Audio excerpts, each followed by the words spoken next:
ਟਾਇਲਾਂ ਜੁੜ ਜਿਹੜੀ ਟਾਇਲ ਪਈ ਸੀ ਅਸਲਾ ਟੈਲ ਗੇਰੀ ਪਈ ਲੈ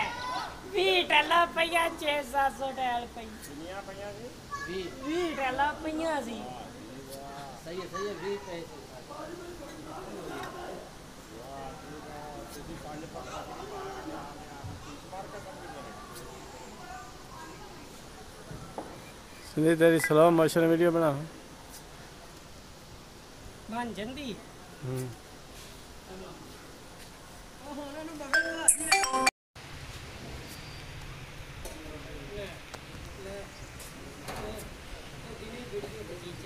ਮੈਂ ਸਿੰਧੀ ਦੀ ਵੀਡੀਓ ਬਣਾ